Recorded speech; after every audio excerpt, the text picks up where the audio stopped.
तक कि कलेक्टर महोदय मैडम भी जानती है और सारे जिला के अधिकारी और हमारे मुख्यालय के अधिकारी भी इस बात से भली भांति वाकिफ है। इसीलिए इसको बनाना पड़ता है। हम साफ लिख के देते हैं कि इसको गोदाम स्थिर खरीद कर नहीं बनाया जाना चाहिए, लेकिन फिर बनाया जाता है। तो क्या या ये मान लिया जाए कि जिला कलेक्टर उपार्जन समिति की जो मुख्य सदस्य होती हैं, क्या वो भी दबाव में रहती है? बिल्कुल दबाव में है, ये 100% श्योर है। जिला कलेक्टर भी दबाव में? बिल्कुल दबाव में, हमारा मुख्यालय भी दबाव में है, क्योंकि यह गोदाम संचालक का दबाव भी आता है, सभी को आता है। सभी इसी बात से भली भांति वाकिफ है कि यह गोदाम किसका है और किसका दबाव आता है, वो सभी जानते हैं। यहाँ किसके दबाव में? नहीं, वो मैं नाम नहीं ले सकता उसका, लेकिन ये दबाव में है, वो खुद बताएंगे किसके दबाव में। ये जो ये वेयर हाउस है किसका है? ये वेयर हाउस अनिता साहू जी के नाम पे हमारे पास एग्रीमेंटेड है जी, और उसी के नाम से रजिस्टर्ड है। उसके प्रतिनिधि कौन है वेयर हाउस? प्रतिनिधि श्री योगेश शिवराज जी हैं, जो इसका संचालन करते हैं, जो कभी आते ही नहीं है। जयराम जी की नमस्कार, जय जोहार। मैं हूं सुदीप कुमार और आप देख रहे हैं एंड तक इंडिया खबर की तह तक। मध्य प्रदेश राज्य में भारतीय जनता पार्टी की सरकार है, भारत देश में भारतीय जनता पार्टी की सरकार है, सिवनी जिले में भारतीय जनता पार्टी की सरकार है। जो ये जिस वेयर हाउस में खड़े हैं, इस वेयर हाउस का जो केयर टेकर है भारतीय जनता पार्टी युवा मोर्चा के जिला उपाध्यक्ष योगेश सिवहरे हैं। बताया जाता है कि यह जो वेयर हाउस है पूर्व केंद्रीय मंत्री, वर्तमान में मंडला संसदीय क्षेत्र के सांसद फग्गन सिंह कुलस्ते का यह के करीबी का यह वेयर हाउस है। और यह सब बताना इसलिए जरूरी है क्योंकि इस वेयर हाउस से चोरी हो गई है। अब चोरी किसकी हुई है? चोरी हुई है चना की, राई की और मसूर की। और कितनी चोरी हुई है, जांच अधिकारी मौके पर मौजूद हैं। जानकार बता रहे हैं एमपीडब्ल्यूएलसी और वेयर हाउस मालिक दोनों के पास इसकी चाबियां होती हैं। चौकीदार से जिस तरीके से हमने बात की है, चौकीदार का कहना है कि बीते 3 दिनों से उसे जानकारी ही नहीं है। चौकीदार कह रहा है कि कैंपर की आवाज आ रही थी, लेकिन उसने किसी को सूचना नहीं दी। जिला कलेक्टर संस्कृति जैन ने स्पष्ट निर्देश किए थे कि अगर खरीदी केंद्र आपके यहाँ हैं तो कैमरा जरूर लगवाइए। आखिर खरीदी प्रबंधक कह लें या धूमा सोसाइटी के जो प्रबंधक हैं या जो इस खरीदी केंद्र के प्रभारी हैं, उन्होंने यहाँ कैमरे की व्यवस्था क्यों नहीं की? तारीख 16 से खरीदी बंद क्यों है? आखिर क्या वजह है कि इस वेयर हाउस में, जो कि भारतीय जनता पार्टी के कद्दावर नेता हैं योगेश सिवहरे, उनके संरक्षण में चल रहा यह वेयर हाउस है और इस वेयर हाउस में कई कुंटलों की जो अनाज है उसकी चोरी हो जाती है। अब अधिकारी यहाँ औपचारिकता के तौर पर जांच करने आए हैं। बड़ा सवाल यह है कि यह कहीं सुनियोजित तरीके से की गई चोरी तो नहीं, कहीं ऐसा तो नहीं कि अमानत में खयानत की जाकर अधिकारी और खरीदी प्रबंधक कहीं न कहीं आपस में कुछ सांठगांठ कर रहे हैं। बहरहाल इस पूरे मामले में डब्ल्यूएलसी के जो अधिकारी, जांच अधिकारी यहाँ मौके पर पहुंचे हैं, उनसे भी समझने का प्रयास करेंगे कि आखिर इस चोरी की जांच में उन्होंने क्या पाया है और आगे वह क्या कार्रवाई करने वाले हैं। डब्ल्यूएलसी मध्य प्रदेश की शाखा प्रबंधक कमलेश बाखला को आपने सुन ही लिया होगा और किस तरीके से वह दावा कर रहे हैं कि पूरा का पूरा उपार्जन समिति जिला मुख्यालय दबाव में रहता है, दबाव में रहकर आकर काम करता है। और इतना ही नहीं, कमलेश बाखला डब्ल्यूएलसी के शाखा प्रबंधक कह रहे हैं कि किस तरीके से द्विपक्षीय अनुबंध हो जाने के बाद भी कुछ शर्तों को दरकिनार करते हुए नियम विरुद्ध तरीके से वेयर हाउस अलॉट कर दिए जाते हैं, खरीदी केंद्र बना दिए जाते हैं। ना वहाँ पानी की व्यवस्था है, ना रुकने की व्यवस्था है, ना किसी प्रकार की छाया की व्यवस्था है, ना कोई कैमरे हैं, ना कुछ ऐसा खास है जिससे वह खरीदी केंद्र बनाए जाने की नियमावली की शर्तों को पूरा करता हो।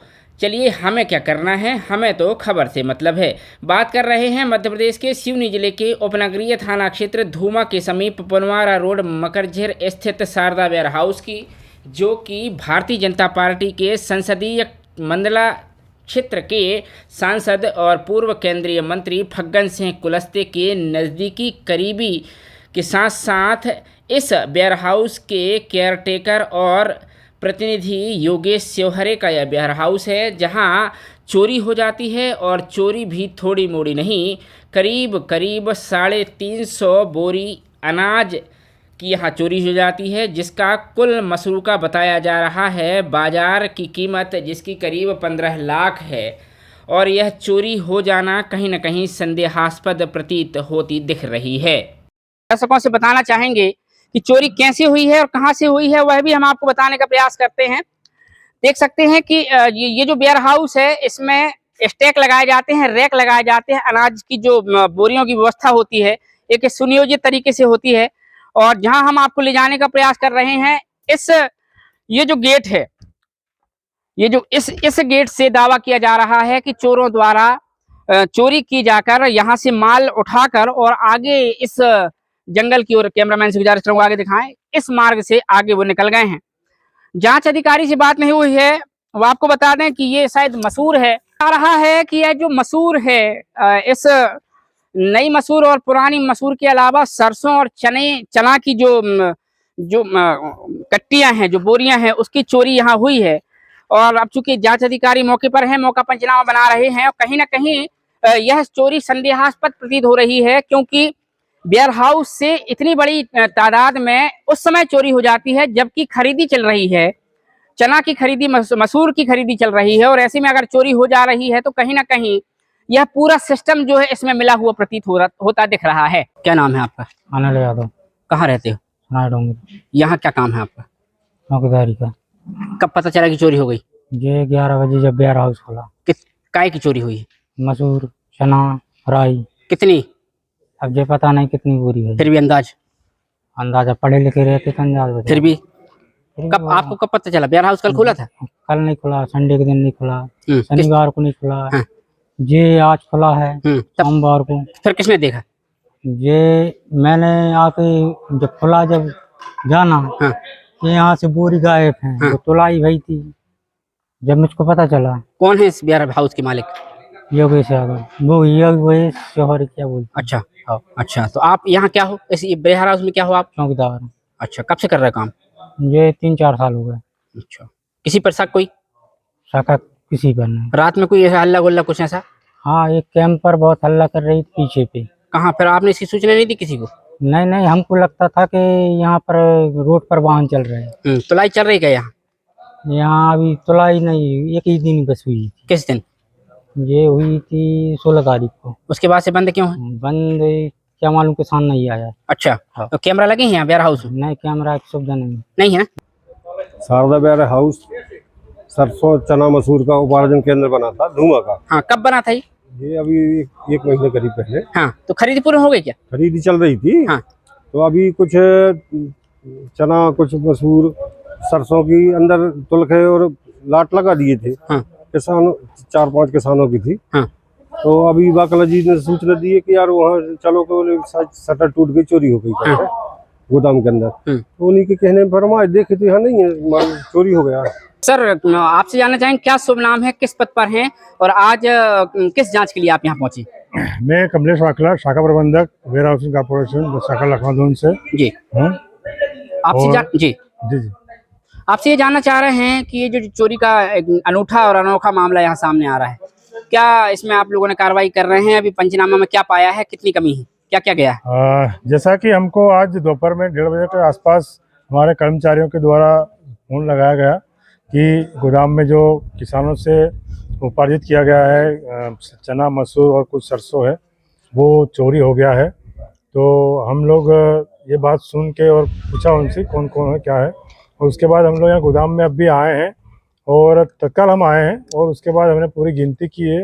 हम चोरी घटना जो हुई है उसकी हमने देखा है, जगह भी देखी है, पीछे गोदाम के पीछे जाकर भी देखा है। तो हमने पूरा भी मिलान किया है। तो उसमें से कुल 254 बोरी जो किसानों से अभी हाल ही में 2-4 दिन पहले ही खरीदी की थी, वो वाली बोरी चना, मसूर और सरसों की गई है। और साथ ही हमारी जो पुराना वर्ष का 2023-24 का जो मसूर रखा हुआ है उसमें से भी 95 बोरी चोरी होना पाया गया है। और बाकी की जांच और हम करके पंचनामा बना के वरिष्ठ कार्यालय को हम प्रेषित करेंगे। आपसे ये जानना चाह रहे हैं, धुआं पुलिस को सूचना नहीं दी गई है क्या? 1:30 बजे का मामला, अभी तक पुलिस नहीं आई? धुआं पुलिस को अभी हम गोदाम संचालक का इंतजार कर रहे हैं, क्योंकि गोदाम संचालक और हमारा अनुबंध होता है। तो हम गोदाम संचालक को ही वो है कि आप सूचना करें, FIR करवाएं या जो भी सूचना देना चाहें। नहीं, चूंकि आप WLC के अधिकारी हैं, एक चाबी आपके पास भी रहती है, तो आपका नहीं बनता दायित्व कि आप? नहीं, हमारा ही बनता है। हम अभी बस यहाँ से वो गिनती पूरी करके हम भी जाएंगे। हाँ। वो आ रहे हैं तो हम साथ में जाएंगे दोनों। आपसे ये भी जानना चाहेंगे, हाल ही में संस्कृति जैन जिला कलेक्टर ने प्रत्येक खरीदी केंद्र में कैमरे लगाने की बात की थी। जी जी। ये किसकी जवाबदारी बनती, कौन लगाएगा कैमरा, इसकी मॉनिटरिंग कौन करेगा? क्योंकि वेयर हाउसिंग कॉर्पोरेशन का एक भंडारण पॉलिसी होती है, जेवीएस पॉलिसी होती है, वो हर वर्ष आती है और उसके तहत ही जो गोदाम संचालक होते हैं, निजी गोदाम संचालक होते हैं, वो हमसे द्विपक्षीय अनुबंध करते हैं इन्हीं शर्तों को पूरा करने के आधार पर कि हम सीसीटीवी कैमरा, चौकीदार, पानी की व्यवस्था एवं लाइट की व्यवस्था एवं परिसर की सुविधा, सभी प्रकार की और स्कंद को भंडारित जो करते हैं उसकी सुरक्षा व्यवस्था की पूरी जिम्मेदारी लेते हुए भी अभी अनुबंध करते हैं। किंतु यहाँ पर गोदाम में हम 2 वर्ष से लगातार भंडारण एवं उत्पादन का कार्य कर रहे हैं, किंतु गोदाम संचालक के द्वारा, उसके प्रतिनिधि के द्वारा किसी प्रकार की कोई सुविधा उपलब्ध नहीं करवाई गई, जिसके संबंध में मेरे द्वारा वरिष्ठ कार्यालय को, मुख्यालय को, सभी को पत्राचार किया है। साथ ही इस वर्ष भी उपार्जन समिति, जिला उपार्जन समिति को भी मैंने लिखित में अवगत करवाया है एवं माननीय कलेक्टर महोदय को भी एवं जो खाद्य आपूर्ति निगम अधिकारी हैं उनको भी मैंने अवगत कराया है कि यहाँ पर किसी प्रकार की सुविधा नहीं है। साथ ही जो गोदाम प्रतिनिधि संचालक है उससे भी मैंने लिखित में शपथ पत्र लिया है कि आप अनुबंध शर्तों के अनुसार संपूर्ण सुरक्षा व्यवस्था करेंगे, तभी आपके गोदाम को उपार्जन केंद्र के लिए प्रस्तुत किया जाएगा। उन्होंने ये लिख के दिया भी है, किंतु आज दिनांक तक आप सभी देख रहे हैं कि कोई भी सुविधा उपलब्ध नहीं है। जैसा कि आपने बताया द्विपक्षीय अनुबंध हो जाता है, फिर ये कैसे हो गया अनुबंध जब ये सारी सुविधाएं नहीं थी? तो इसका अनुबंध हमने लिखवा के ही किया है, क्योंकि यह गोदाम संचालक का दबाव भी आता है, सभी को आता है, सभी इसी बात से भली भांति वाकिफ है कि यह गोदाम किसका है और किसका दबाव आता है, वो सभी जानते हैं। यहाँ तक कि कलेक्टर महोदय मैडम भी जानती है और सारे जिला के अधिकारी और हमारे मुख्यालय के अधिकारी भी इस बात से भली भांति वाकिफ है। इसीलिए इसको बनाना पड़ता है। हम साफ लिख के देते हैं कि इसको गोदाम स्थिर खरीद नहीं बनाया जाना चाहिए, लेकिन फिर बनाया जाता है। तो क्या ये मान लिया जाए कि जिला कलेक्टर उपार्जन समिति की जो मुख्य सदस्य होती हैं, क्या वो भी दबाव में रहती है? बिल्कुल दबाव में है, ये 100% श्योर है। जिला कलेक्टर भी दबाव में? बिल्कुल दबाव में, हमारा मुख्यालय भी दबाव में है। किसके दबाव में? नहीं, वो मैं नाम नहीं ले सकता उसका, लेकिन ये दबाव में है, वो खुद बताएंगे किसके दबाव में। तो आपसे अब आखिरी सवाल ये रहेगा, इस जांच में क्या पाया है आपने? कहीं ऐसा तो नहीं कि ये खरीदी प्रभारी द्वारा कुछ सुनियोजित तरीके से कुछ ऐसा कुछ किया गया हो या चोरी कर ली गई हो? क्या नहीं, ये किसी पे आरोप प्रत्यारोप करना हमारी तरफ से नहीं रहेगा, नहीं हो सकता है, लेकिन जो हुआ है उसकी जांच का विषय है, वो पुलिस प्रशासन और सभी वरिष्ठ अधिकारी इसकी जांच करेंगे। ठीक।